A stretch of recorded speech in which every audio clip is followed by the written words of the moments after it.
Boa noite a todos. Providência divina.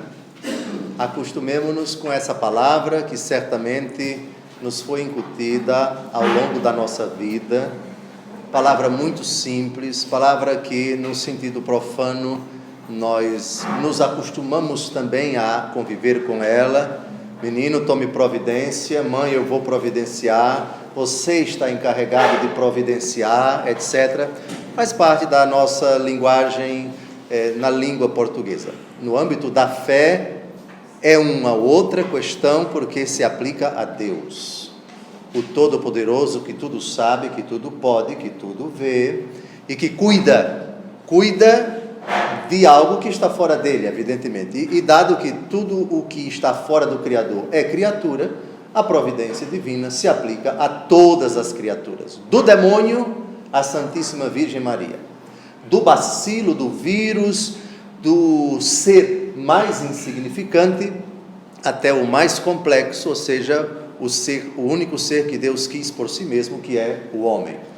E isso inclui também todas as criaturas que estão no universo, e se trata de uma providência contínua, uma providência que abarca tudo e todos no mesmo instante, porque em Deus não existe passado, nem existe futuro. Essas categorias temporais se aplicam às criaturas, e essa realidade também se manifesta, inclusive, nos dramas mais horrendos, pavorosos, estapafúrdios, incompreensíveis à nossa razão, que são os dramas que nos atingem, que nos causam sofrimento, que nos causam a morte, que nos causam perplexidade, etc. E está previsto para esse estudo, que vai durar provavelmente um ano, vamos tratar dos eventos mais horríveis para situar a providência divina, e já aludimos, queridos internautas, vai ser a questão da Segunda Guerra Mundial. É possível que na história da humanidade tenha havido um evento tão sangrento, tão bárbaro, tão terrível, ou mais terrível, pelo menos eu não tenho notícia na história da humanidade, que 55 milhões de pessoas, ou um pouco mais ou um pouco menos, tenham sido ceifadas pela barbárie humana. E a questão que vai ser tratada é: onde tu estavas, Deus? Onde estava o Deus providente? Como crer num Deus providente diante da experiência do mal? E uma experiência que até hoje causa chagas profundas, suscita interrogações tremendas e mexe com toda a humanidade. Bem, mas ainda estamos no começo do nosso estudo. Para falar do Deus providente, temos que falar do Deus Criador. E a criação que veio do nada foi o assunto do último encontro, e agora vamos a algumas, não interrogações, o nosso estudo começa com exclamações. O homem bíblico, diante da perfeição da criatura, se extasia, se encanta, e numa oração, vamos dizer, de gratidão, de adoração, de louvor, extasia-se pela beleza daquilo que Deus cria, daquilo de que Deus cuida. O primeiro texto de hoje é o Salmo 94, versículos de 3 a 6, uma passagem muito bonita a respeito do domínio, da soberania, e também do cuidado de Deus por tudo aquilo que Ele criou. E este salmista descreve bem que nada escapa, que tudo que existe, tudo aquilo que ele contempla e o que ele não contempla, ele joga para a expressão mais ampla, que é o universo. Tudo é obra das mãos de Deus, e a primeira atitude prática, concreta do estudo da providência é exatamente essa que está nessa passagem que nós vamos ler agora. A nossa fé no Deus providente nos leva primeiro a dobrar os joelhos, a adorar o Senhor e dizer: como és grande, como és perfeito, como és belo, como és perfeito, ó Deus, porque tudo aquilo que existe é obra de tuas mãos, e o meu coração diante dessa obra de que tu cuidas eu me inclino, eu te adoro, eu reconheço a tua grandeza, a tua majestade, o teu domínio, a tua magnificência e por aí vai. Vamos ao texto, Salmo 94, versículos de 3 a 6, todos juntos. Porque o Senhor é um Deus imenso, um Rei que ultrapassa todos os deuses. Nas suas mãos estão as profundezas da terra, e os cumes das montanhas lhe pertencem. Dele é o mar, ele o criou, assim como a terra firme, obra de suas mãos. Vinde, inclinemo-nos em adoração, de joelhos diante do Senhor que nos criou. É uma oração belíssima. Todo o Salmo 94, aliás, que é o salmo invitatório, um salmo que convida, invitare, em latim é convidar, chamar, é convidar os leitores, aqueles que estão cantando, que estão rezando, a uma determinada atitude. Mas eu queria fazer algumas pontuações, volte por favor, algumas pontuações. A primeira no versículo 3. No versículo 3, o Senhor é um Deus imenso, um rei que ultrapassa todos os deuses. Atenção! Ouve, ó Israel, o Senhor nosso Deus é o único Senhor. Deuteronômio capítulo 6, versículo 4. A fé de Israel é monoteísta. Mas se a fé de Israel é monoteísta, por que ele é um Deus que ultrapassa todos os deuses? A expressão todos os deuses não significa dizer que os deuses existem. Eles são nomeados pelos povos vizinhos, são cridos pelos povos vizinhos que são politeístas. Ao dizer que o meu Deus está acima de todos os deuses, o hebreu está querendo dizer que o nosso Deus, que é o único, Deuteronômio capítulo 6, versículo 4, é superior a todos os outros, que eles creem que existem, mas nós não cremos que eles existem. Está claro? É preciso fazer um pouco de esforço intelectual na nossa sociedade atual. Veja, mesmo no Brasil, mesmo no mundo, vamos dizer assim, são pouquíssimas as religiões, algumas delas animistas atualmente, que acreditam na existência de 2 ou mais deuses. Se nós formos para o Oriente, Índia, Indonésia muito menos, mas os países dessas religiões, digamos assim, mais primitivas, é possível que a gente encontre hoje no planeta Terra a fé politeísta.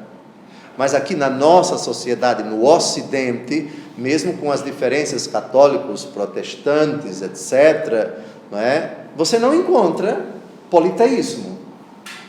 Você não encontra.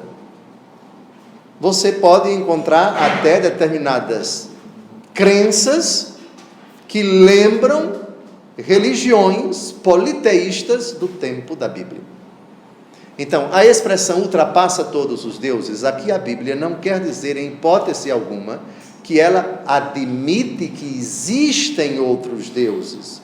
Ela está reconhecendo, numa linguagem que era própria da época, onde cada povo tinha o seu ser superior ou os seus seres superiores. E é óbvio, é evidente que se eu pertenço a um povo que acredita em Zeus, que acredita, enfim, vamos pegar as divindades da primitiva Grécia, é lógico que eles vão dizer que os nossos deuses são os melhores do que os deuses dos egípcios, do que os deuses dos romanos e assim por diante. Cada um tem a sua concepção de superioridade do seu Deus ou dos seus deuses. E essa expressão, que não é específica do povo judeu, que é uma expressão utilizada por todos os povos daquela época. Lembram da disputa dos sacerdotes de Baal com Elias? Os sacerdotes de Baal, 450, no Monte Carmelo, começaram a se flagelar: ó Baal, vinde provar que vós sois o maior, o melhor, e assim por diante. E o profeta Elias lá, olhando com a cara de ironia: sim, grite mais alto, talvez ele esteja ocupado, etc. Gritaram, e nada. Depois veio Elias, que fez uma oração parecida. Mostra, Javé, que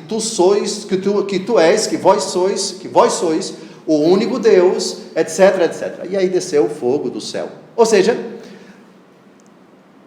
o mundo bíblico no Antigo Testamento, o mundo do Antigo Testamento, é um mundo contextualizado dividido, por assim dizer, fé monoteísta, só hebreus, depois judeus, e todos os povos vizinhos politeístas. Portanto, só os judeus acreditavam no único Deus, uma fé monoteísta. É óbvio que nas orações deles, sabendo que todos os povos acreditavam em vários deuses, essa oração tinha que transparecer a superioridade do que existe diante daquilo que não existe. Ou seja, o que é que existe? Um único Deus. E o que é que não existe? Os deuses deles. Deuses que eles acreditam que existem, mas para nós eles não existem. Desculpem eu ter que mastigar tanto essa expressão, ultrapassa o Deus dos deuses, não é? No Apocalipse, a gente vai ver algo parecido, não mais com relação a deuses. Jesus Cristo é o Rei dos reis e o Senhor dos senhores. Lembram dessa expressão no livro do Apocalipse? Pois bem, então, na Bíblia, vamos encontrar várias expressões. Deus dos deuses. Deus dos deuses significa o nosso Deus está acima de todos os outros, que por sinal não existem. Portanto, um texto da Bíblia deve ser lido à luz do outro. E nesse sentido, o monoteísmo de Israel, ouve, ó Israel, o Senhor nosso Deus é o único Senhor. Deuteronômio capítulo 6, versículo 4. Um pouquinho mais para a frente. Obra de suas mãos. Dele é o mar, ele o criou, assim como a terra firme, obra de suas mãos. Aqui estamos diante de um antropomorfismo. Antropomorfismo é uma forma de falar do ser e do agir de Deus, como se ele fosse e falasse como homem, e agisse como homem. É um Deus que caminha no jardim, é um Deus que tem passos largos, é um Deus que tem mãos, que tem braços, etc. É claro, nossa fé cristã, trinitária, reconhece, crê, que a segunda pessoa da Santíssima Trindade se fez carne, se tornou homem, e nesse sentido teve mãos, tem mãos. Aquele que está sentado à direita do Pai é Jesus Cristo ressuscitado com um verdadeiro corpo glorioso, corpo que tem mãos. Portanto, a fé trinitária enxerga aqui obra de suas mãos, com relação a Deus em si, Deus que é espírito puro. Essa é uma expressão que não pode ser interpretada ao pé da letra. Quando a Bíblia diz obra de suas mãos, significa obra do querer de Deus, obra do agir de Deus, obra da vontade de Deus. E o autor sagrado traduz isso, descreve isto, como se Deus tivesse mãos. É a segunda pontuação. Vamos avante. Agora vamos ao Salmo 118, porque vamos tratar aqui de uma questão muito importante, a questão da estabilidade daquilo que Deus fez. Tudo é estável, tudo é perpétuo, tudo é absolutamente seguro, e isso precisa de uma explicação. Tudo o que Deus faz está no seu devido lugar. Tudo o que Deus faz não foi deixado, por assim dizer, a ermo.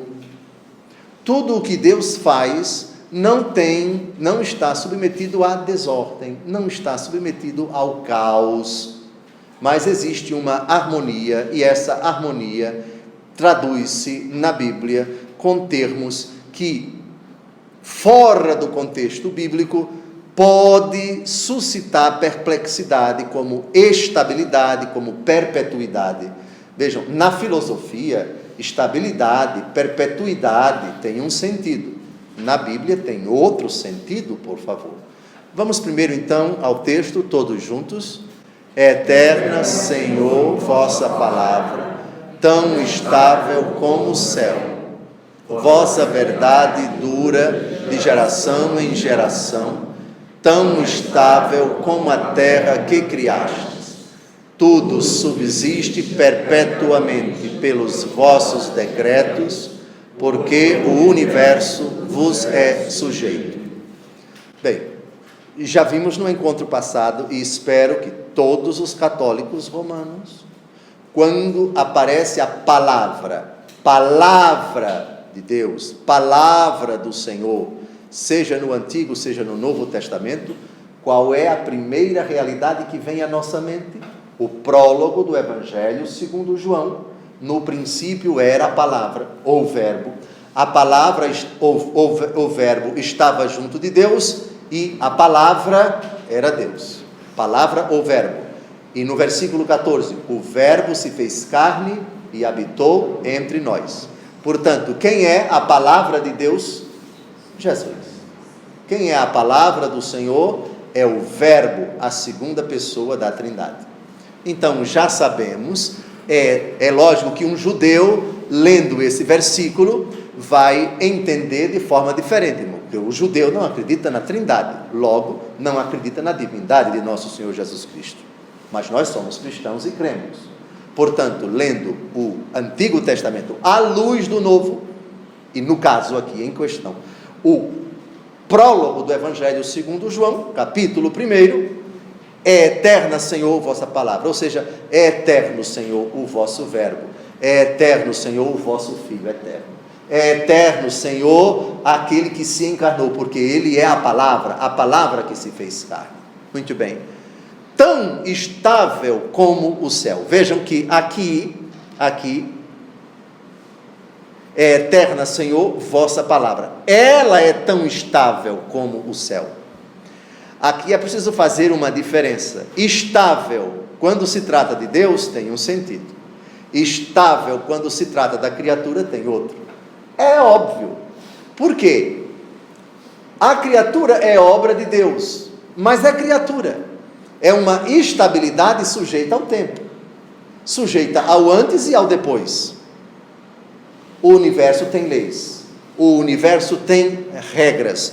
O céu, o firmamento e tudo que contém nele está sujeito, o céu está sujeito às regras que Deus colocou em cada criatura.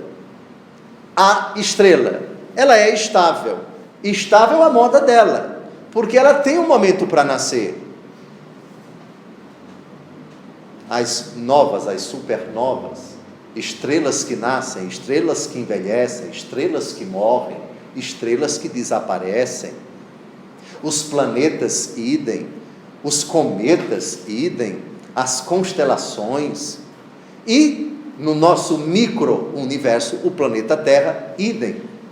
Existe uma estabilidade nas plantas. Qual é a estabilidade das plantas? Não é estabilidade no sentido fisicista, que não se mexe, não se move, não se multiplica, não cresce, não se reproduz, não envelhece. Não é nesse sentido. As criaturas estão dotadas de uma dinamicidade, que Deus quis que cada uma tivesse. E é nesse sentido a estabilidade do processo de nascimento, de crescimento, de multiplicação, de duração, de envelhecimento e de ocaso.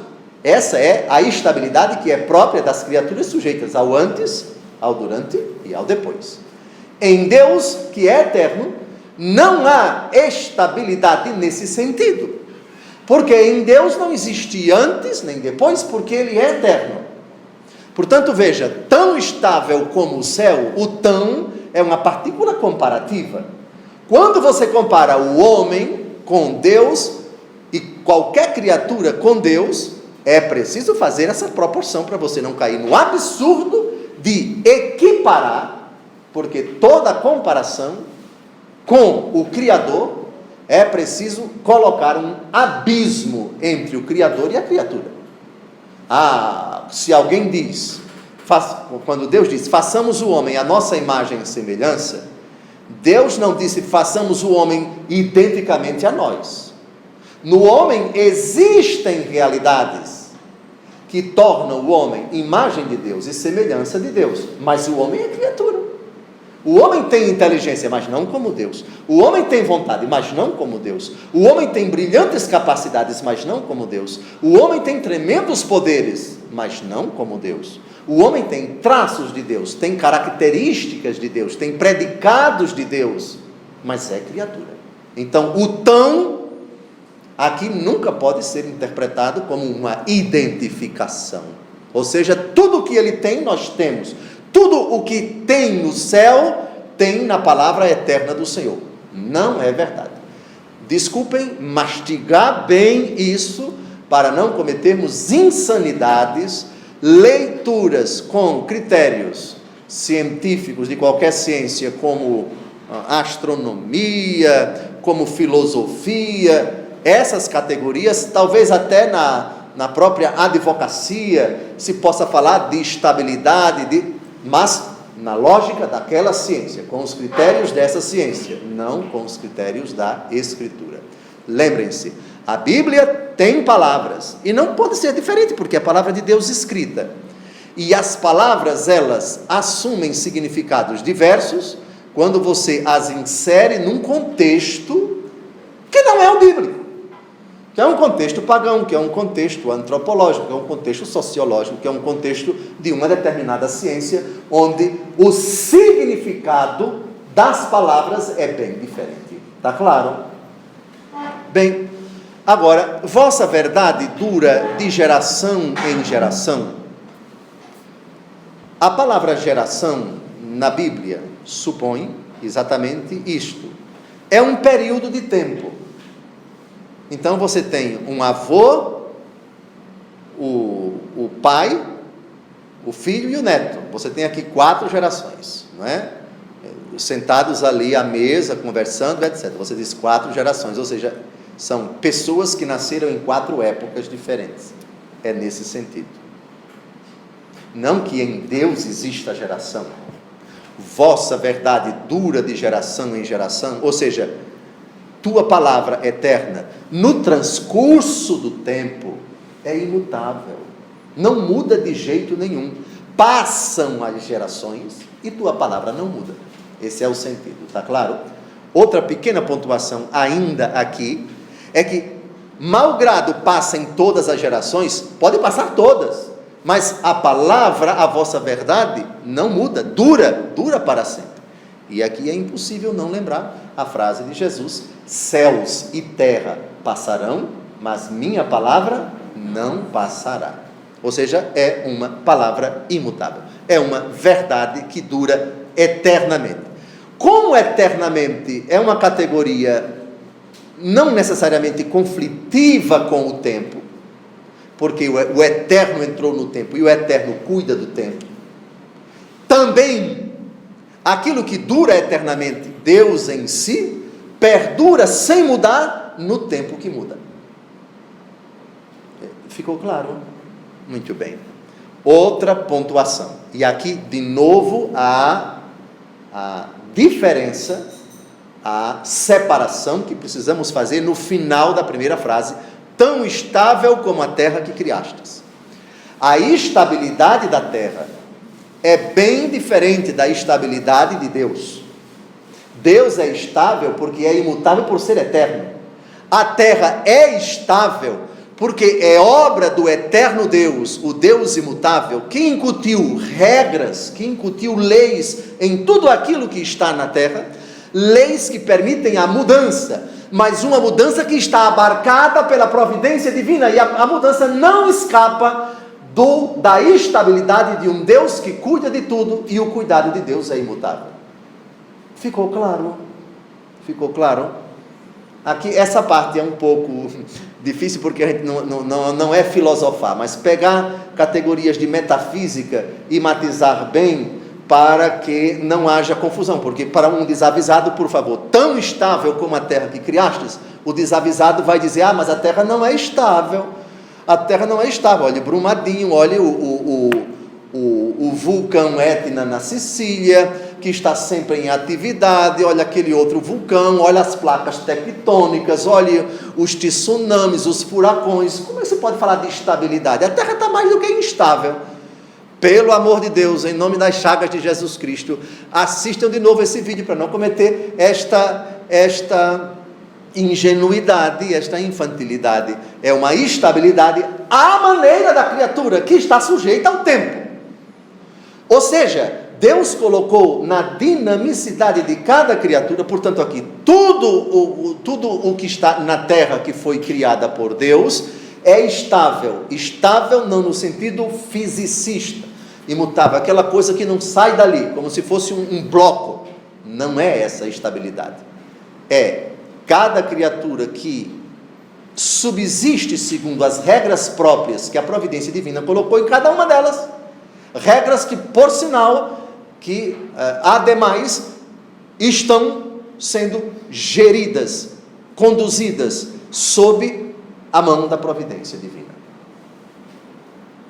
Agora, tudo subsiste perpetuamente pelos vossos decretos, porque o universo vos é sujeito. Alguém poderia, equivocadamente, desavisadamente, ler essa última frase dizendo, mas aqui o Senhor está dizendo que o universo é eterno. Leiam bem. Tudo subsiste perpetuamente. O que é algo perpétuo? Eterno. Que nunca teve princípio nem teve fim. Será que o universo é eterno? Eterno é uma categoria que não admite antes nem depois. Mas tudo que está no universo está sujeito ao antes e ao depois. Antes aquela estrela era assim, hoje não é mais, e amanhã não será como hoje, porque as estrelas nascem, crescem e morrem. Os planetas também, as aves também, as árvores também, os homens também, mas o texto diz, tudo subsiste perpetuamente. Será que a Bíblia está falando de panteísmo? Será que a Bíblia aqui está insinuando que o universo é eterno? Não, em nome de Cristo. Pelo amor de Deus, vamos ler a frase toda. Tudo subsiste perpetuamente pelos vossos decretos. Atenção aqui, de novo, uma pontuação pequena, não são decretos publicados no Diário Oficial do Estado, nem da União, nem do Distrito Federal, pelo amor de Deus. É uma forma antiquíssima de dizer os decretos de Deus, os desígnios de Deus, a vontade de Deus. Então vejam, aqui não tem nada de panteísmo, aqui não tem nada de eternidade do universo. A perpetuidade de tudo aquilo que existe se deve à vontade eterna de Deus. Ou seja, tudo o que existe, existe por um desígnio eterno de Deus. Aqui a expressão perpétua não se aplica a tudo, porque veja, pelos vossos decretos que são eternos, pela vossa vontade que é eterna, tudo existe. Ou seja, antes que o mundo fosse criado, antes que tudo viesse à existência, eternamente Deus quis que viessem à existência.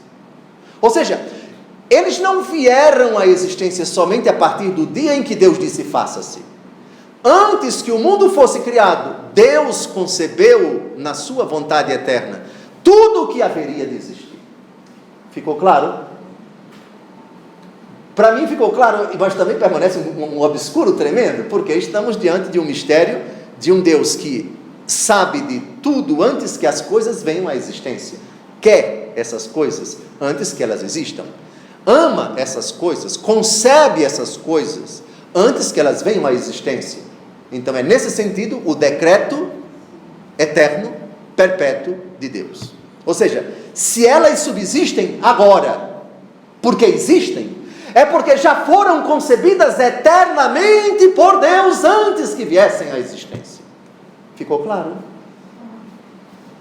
Claro, para mim também, e ao mesmo tempo muito obscuro, porque é um mistério da eternidade de um Deus que já sabe de tudo antes que tudo venha à existência. Portanto, o universo vos é sujeito, não apenas quando ele passa a existir, mas antes de existir, tudo o que existe no universo já fora concebido por vós pelos vossos decretos, no vosso querer, no vosso saber eterno. Eternamente tu concebeste, eternamente tu quiseste, eternamente tu plasmaste todo o universo antes que ele viesse à existência. Muito bem, agora vamos ao livro da sabedoria, capítulo 9, versículo 9. Todos juntos? Mas ao lado de vós está a sabedoria que conhece vossas obras. Ela estava presente quando fizestes o mundo, ela sabe o que vos é agradável e o que se conforma às vossas obras. Tudo o que existe fora de Deus é obra da sabedoria de Deus. Pergunta: que sabedoria é esta? É uma qualidade de Deus? Ou é uma pessoa distinta do Pai, do Filho e do Espírito Santo? Mas aí seria blasfêmia dizer que em Deus existe uma quaternidade, ao invés de uma Santíssima Trindade. Essa sabedoria que estava presente quando Deus fez o mundo, que sabedoria é essa? A surpresa que vocês vão ter, surpresa muito boa. Primeira carta de São Paulo aos Coríntios, capítulo 1, versículos de 22 a 24. Os judeus pedem milagres, os gregos reclamam a sabedoria, mas nós pregamos Cristo crucificado, escândalo para os judeus e loucura para os pagãos, mas para os eleitos, quer judeus, quer gregos, força de Deus e sabedoria de Deus. Quem é a sabedoria de Deus? Jesus Cristo, a segunda pessoa da Trindade, o Verbo que estava junto de Deus, o Verbo que era Deus. Então, o cristão vai para o Antigo Testamento, para o Novo Testamento, olha para Jesus, contempla Jesus, certifica-se de que Ele é a força de Deus, é a sabedoria de Deus, é o Filho eterno do Pai, e assim, iluminados por essa fé, quando lançamos o olhar para o Antigo Testamento, já sabemos, ao lado de vós está Jesus, que conhece vossas obras. Ela, ou seja, Ele, Jesus, estava presente quando fizestes o mundo. Aliás, tudo foi feito por Jesus, nada foi feito sem Jesus. Quem lembra desse texto do prólogo de São João? Evangelho segundo João, capítulo 1, versículo 3 e também o versículo 10. Versículo 3, todos juntos. Tudo foi feito por Ele, e sem Ele nada foi feito. Ele, vocês já sabem, é o Verbo que se fez carne. Atenção, versículos 1 e 2. O Verbo, a palavra, que é a sabedoria. Portanto, Verbo, categoria usada por São João. Palavra, categoria usada por São João. Força de Deus, categoria usada por São Paulo. Sabedoria de Deus, categoria usada por São Paulo também. Tudo foi feito por Ele, sem Ele nada foi feito. E o versículo 10. Estava no mundo, e o mundo foi feito por Ele, e o mundo não o conheceu. O mundo foi feito por Ele. O mundo foi feito por Jesus. O mundo foi feito pela sabedoria. Atenção, sabedoria 9:9. Ela estava presente quando fizestes o mundo. A expressão, ela sabe o que vos é agradável, nos faz lembrar alguma frase de Jesus dirigida ao Pai. Tudo que é meu é teu, é uma frase. Dou-vos graças, ó Pai, ninguém conhece o Pai senão o Filho, e aquele a quem o Filho quiser revelar. É outro texto que mostra a intimidade do Filho com o Pai e a perfeita identidade da vontade do Filho com a vontade do Pai. Ela sabe o que vos é agradável. Jesus Cristo, que é a sabedoria de Deus, sabe o que agrada ao Pai. E o contrário também.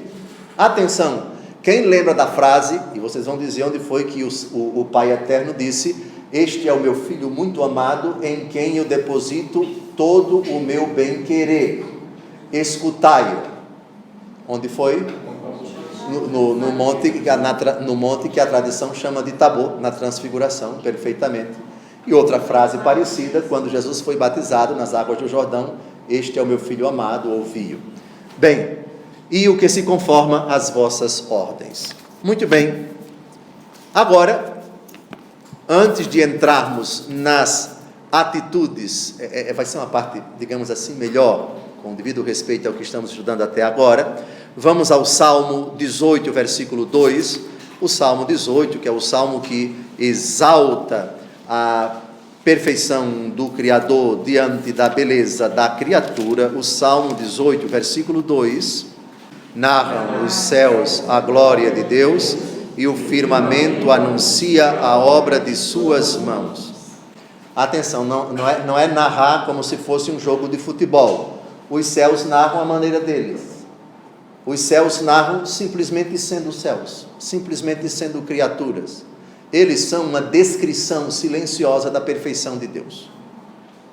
Trata-se, portanto, de uma narrativa que, na verdade, suscita em nós uma interpretação. Ou seja, uma estupefação, um encanto, um assombro diante de tanta coisa bela, de tanta coisa perfeita. Isso é uma narrativa da perfeição de quem criou tudo isso, que é o nosso Deus. E o firmamento anuncia a obra de suas mãos. De suas mãos, eu não vou mais repetir essa expressão antropomórfica. Obra de suas mãos significa obra do seu poder, obra da sua santíssima vontade. Não que Deus tenha mãos, malgrado que a segunda pessoa da Trindade, que se encarnou e morreu e ressuscitou, está sentada à direita do Pai, tem mãos. Muito bem. Agora vamos ao Salmo 103, versículo 31. Aqui é preciso também explicar porque estamos diante de uma expressão antropomórfica. E cuidado aqui para ninguém interpretar de forma humana o agir de Deus. Salmo 103, versículo 31. Todos juntos? Ao Senhor, glória eterna. Alegre-se o Senhor em suas obras. Glória eterna. Diante da obra de Deus, e reparem o título do Salmo na Bíblia Ave Maria, é o hino ao Criador. É um hino que descreve, não é o momento, porque demoraria muito tempo para a gente estudar versículo por versículo os salmos que falam da criação, e é o assunto que se encaixa bem no estudo da providência. Temos que estudar somente en passant, um ou outro versículo, mas é o estupor que deve despertar no nosso coração o simples contato nosso, ou a simples lembrança de tudo aquilo que Deus criou. Glória eterna a Ele, glória. Mas a pontuação que eu queria fazer não é esta, mas da segunda frase. Alegre-se o Senhor em suas obras. Ô Dom José, quer dizer então que Deus, antes de criar, não estava muito alegre não? Eu vou fazer, que eu estou meio triste, estou meio para baixo, e quando terminar, como ficou bonito, que alegria, eita, vamos fazer um carnaval. Não é nada disso. Em Deus não há mudança, pelo amor de Deus. Alegre-se o Senhor em suas obras. Cuidado também que o imperativo, quando se dirige a Deus, não é no sentido de que Ele faça o que Ele não pode fazer. Eu vou dar um exemplo que não é desse. A gente vai estudar isso um pouquinho mais para frente. Levanta-te, Senhor, desperta, Senhor, acorda, Senhor, etc. Já ouviram isso em vários textos do Antigo Testamento? Não é no sentido de que Deus está, levanta-te, Senhor, não é? Diante dos inimigos, domina-os, etc. Desperta, Senhor. De forma nenhuma. O Salmo 120 diz, não dorme nem cochila aquele que é o guarda de Israel. Quando você diz, levanta-te, Senhor, você não está insinuando que Deus está deitado, que Deus está dormindo. Levanta-te, Senhor, significa, Senhor, Tu que és eterno, Tu que és poderoso, intervém. Manifesta, Senhor, o Teu braço. Age, Senhor, intervém, Senhor, toda súplica, todo pedido dirigido a Deus, não é no sentido de pedir a Ele para fazer o que Ele não pode, ou pedir para que Ele faça aquilo que Ele nunca quis, ou aquilo que Ele não pode. Quando nós solicitamos a Deus que Ele intervenha de alguma forma, e aqui a gente alegre-se o Senhor em suas obras, você não está pedindo a Deus para Ele fazer aquilo que Ele nunca fez, como se Ele uma hora estivesse triste e agora passasse a ser alegre. Em Deus não há mudança, e Deus é amor, e no amor não há tristeza. O amor de Deus é eterno, como Ele é eterno. Deus é eterno e nele não há mudança. Em Deus só existe amor, porque Ele é amor. E onde há o amor, não existe a tristeza. A tristeza é uma alteração negativa de um ânimo. Você está alegre, está sereno, e depois passa a ficar, digamos assim, para baixo. Não pode haver mudança em Deus. Deus não se entristece quando nós pecamos. Deus não se entristece com a ira do demônio. Dizer que Deus se entristece é dizer que Deus altera o seu ânimo. Quando você diz que em Deus altera-se o ânimo, alteração significa mudança. Não existe mudança naquilo que é eterno. O que a Bíblia fala de tristeza, e aí o verbo que se fez carne, Jesus se entristeceu, Jesus se indignou, Jesus acendeu sua ira, tirem isso daqui e não façam da casa do meu pai um covil de ladrões. Jesus teve um santo acesso de ira, Jesus teve um santo acesso de cólera. Todavia, verdadeiro Deus, mas verdadeiro homem, semelhante a nós em tudo menos no pecado, o verbo que se fez carne. Só que essas alterações em Cristo nunca foram pecado, porque expressão da vontade da pessoa divina encarnada, que ama os homens e diante do pecado dos homens, sua misericórdia assume uma modalidade, a modalidade que chama de ira. O que é a ira de Deus? O que é a indignação de Deus? O que é a tristeza de Deus? Jesus muitas vezes ficou triste com a falta de fé dos seus opositores, com a indignação dos seus opositores, com a maldade, com a perversidade. Ó gente sem inteligência, até quando vou ficar com vocês, etc, etc. A alteração que existe nas atitudes do verbo que se fez carne tocam a humanidade do verbo. Enquanto homem, Jesus foi semelhante a nós em tudo, exceto no pecado. Pensemos uma alteração, digamos assim, do físico de nosso Senhor. Saiu de um lugar quente para um lugar frio. Houve mudança na tez de nosso Senhor Jesus Cristo, que agora sentia calor e passou a sentir frio. Ou o contrário. Também mudança de, digamos assim, temperamento. Com as crianças, ele as abraça, gesto de ternura, de carinho, etc. Diante, porém, dos fariseus, dos escribas, ai de vós, escribas e fariseus, há uma alteração, há uma mudança. Mas essa mudança não significa mudança que é própria do que é humano. E Jesus é verdadeiro Deus e verdadeiro. Estamos diante de um mistério, por favor. Tirando o pecado, Jesus foi semelhante a nós em tudo, portanto, sujeito às mudanças. Mudanças também temperamentais, comportamentais. Mas a vontade do verbo encarnado, Cristo Jesus, porque a pessoa de Jesus é divina, não houve alteração. Portanto, o Cristo que ama as crianças e as abençoa, o Cristo que ama o pecador arrependido, hoje estarás comigo no paraíso, é o mesmo amor dirigido àqueles a quem ele disse, tirem isso daqui, não façam da casa do meu pai um covil de ladrões. E aqui está uma outra questão, que precisamos abordar depois.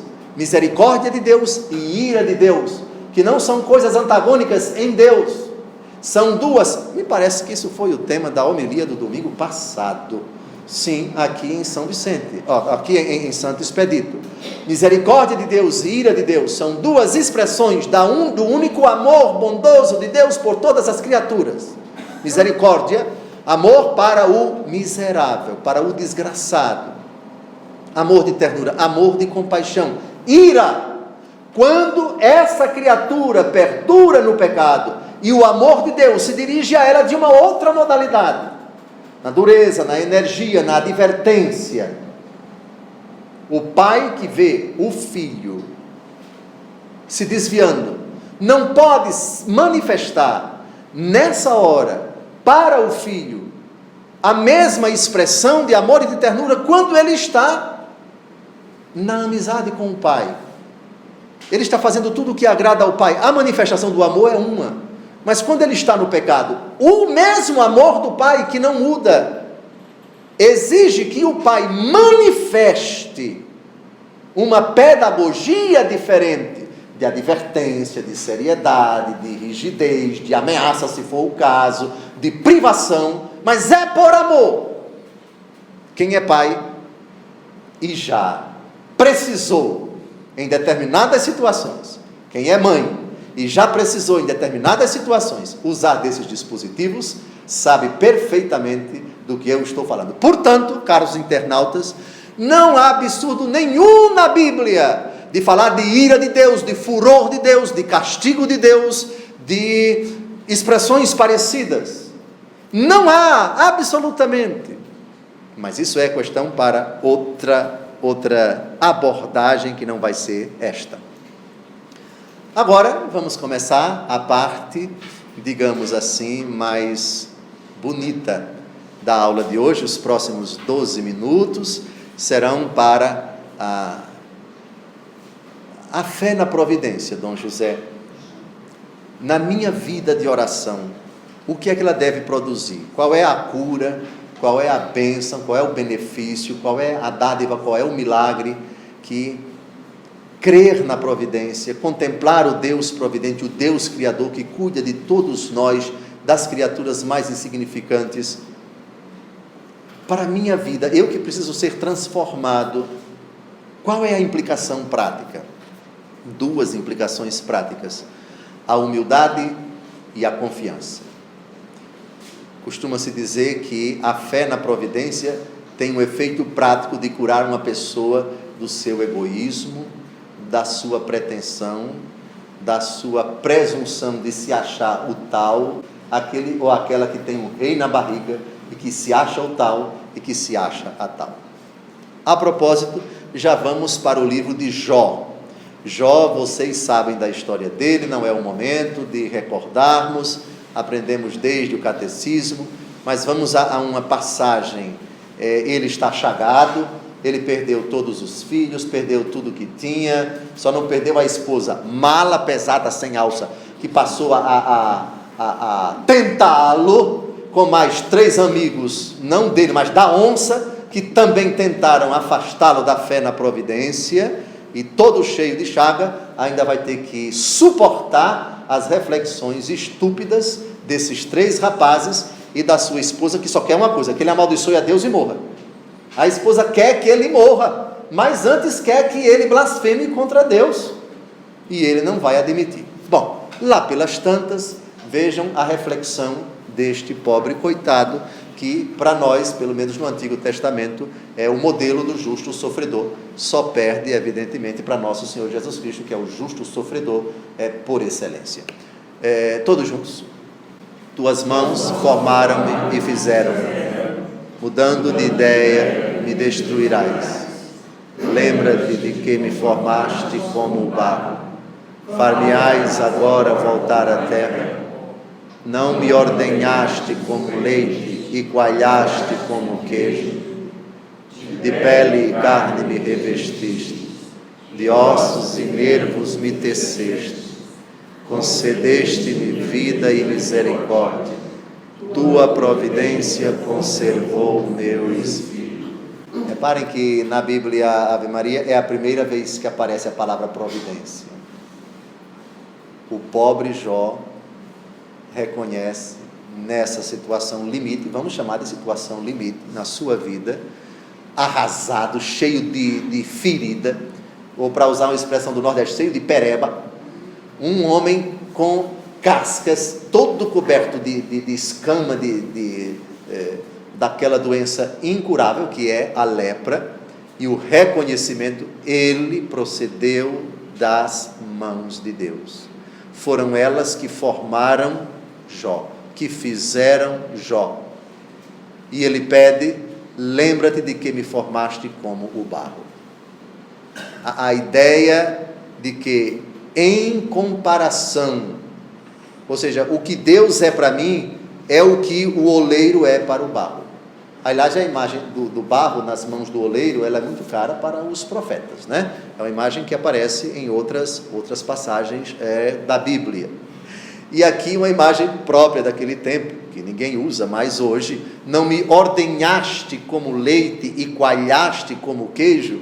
Ou seja, um Deus que pega nas tetas, como um vaqueiro, e tira o leite, ou um Deus cozinheiro que prepara leite, que prepara coalhada, etc. Ou seja, o que o cozinheiro é para a comida que ele prepara, Deus é para mim. O cuidado que o cozinheiro tem com a comida é o cuidado que Deus tem para comigo.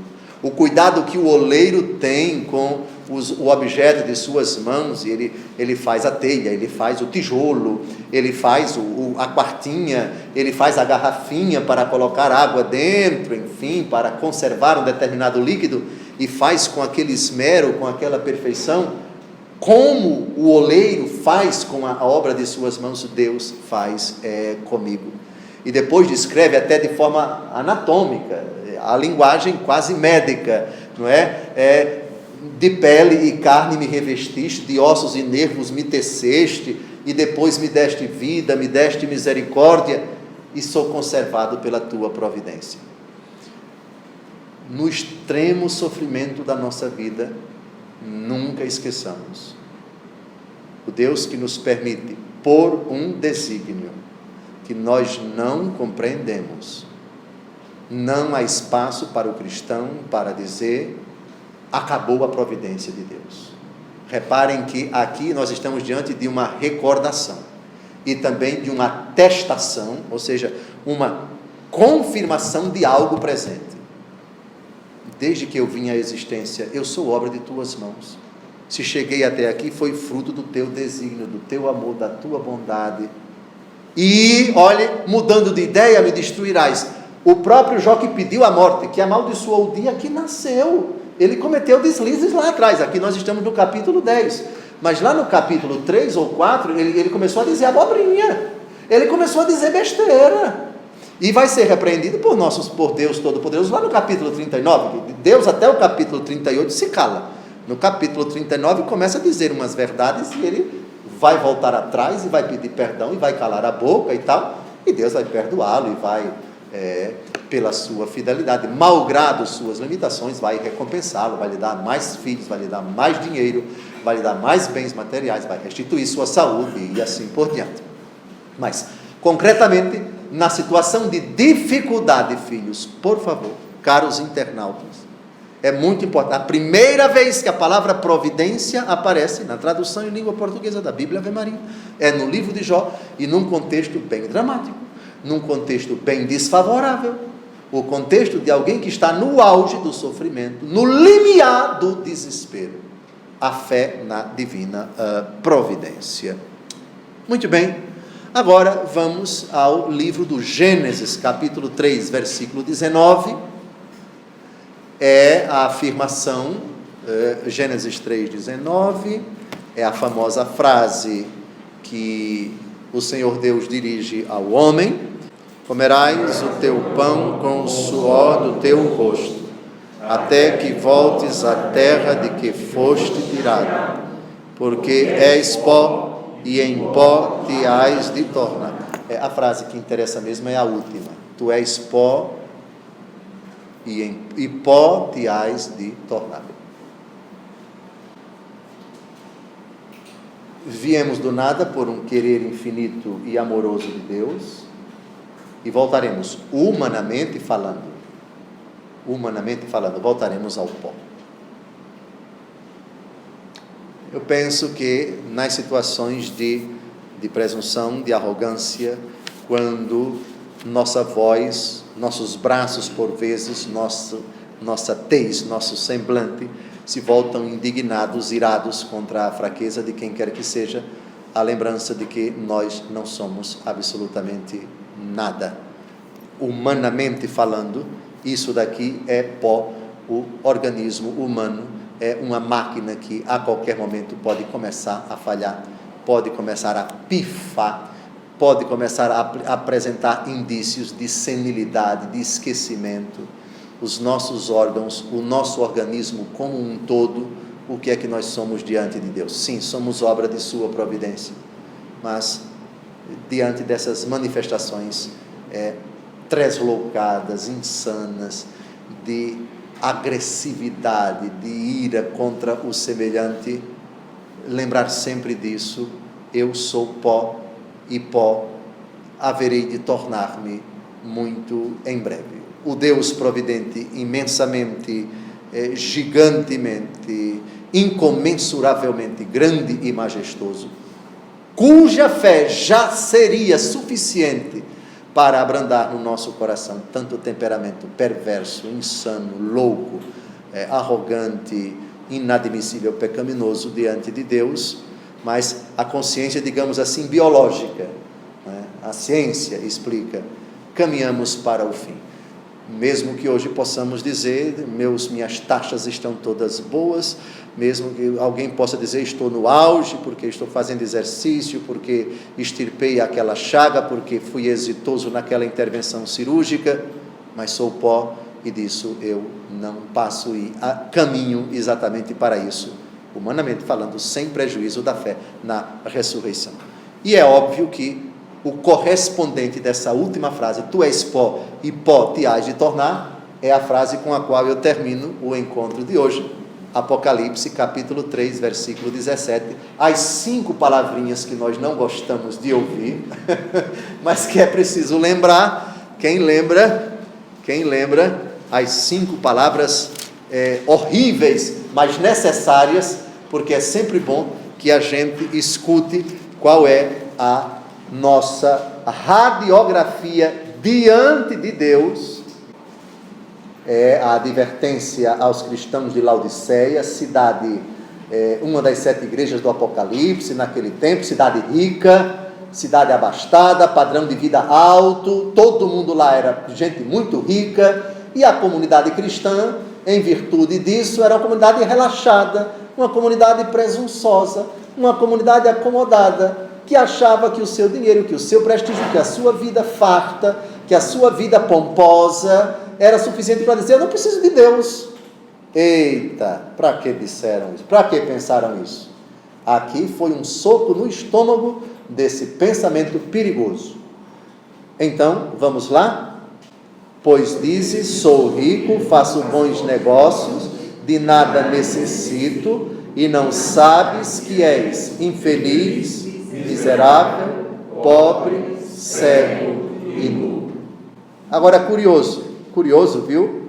A cidade de Laodiceia, naquele tempo, tinha muitos ourives, portanto, trabalhavam com ouro, tinham fábricas de tecidos, e tecidos caros, e também tinha fábrica de colírios.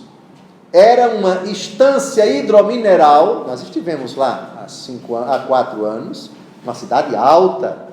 Você percebe nas ruínas que o mármore da cidade é bem diferente das outras cidades. É uma cidade rica mesmo. Os padrões do Brasil seria o quê? Uma Brasília, né? Uma das melhores cidades, um dos melhores padrões de vida daquela região. Pois bem, então, ouro, lá havia um comércio tremendo de ouro. Veja o versículo 18. Aconselho-te que compres de mim ouro provado ao fogo para ficares rico. Ou seja, o ouro que tu precisas não é este que tu tens, e que o teu dinheiro permite comprar. É o ouro que vem de mim. Depois, agora roupa. Eles que fabricavam, que vendiam roupas caríssimas. Atenção, roupas alvas para te vestires, a fim de que não apareça a vergonha de tua nudez. Ou seja, vocês que se vestem muito bem, vocês que têm fábricas de roupa cara aí. Na verdade, eu conheço a nudez espiritual de vocês. A roupa que interessa é a vida da graça, com a qual a nudez de vocês vai ser vestida. E um colírio para ungir os olhos, de modo que possas ver claro. Ou seja, vocês que se orgulham de ter colírios caros que vocês fabricam e vendem para outras cidades, vocês têm esse colírio, mas vocês não me enxergam. Eu aconselho vocês a comprar um outro colírio. Mas o que interessa? Infeliz, miserável, pobre, cego e nu. É o que nós somos, é o correspondente da frase do Senhor Deus no livro do Gênesis: tu és pó, e em pó tu haverás de tornar. Com essa afirmação, concluímos o nosso encontro. Sábado que vem, se Deus quiser, nós estaremos aqui para continuar o estudo da providência divina, ou seja, o baque que a fé na providência deve causar nos corações orgulhosos, vingativos, pedantes, arrogantes, violentos e assim por diante. Uma feliz semana, até o próximo sábado, se Deus quiser.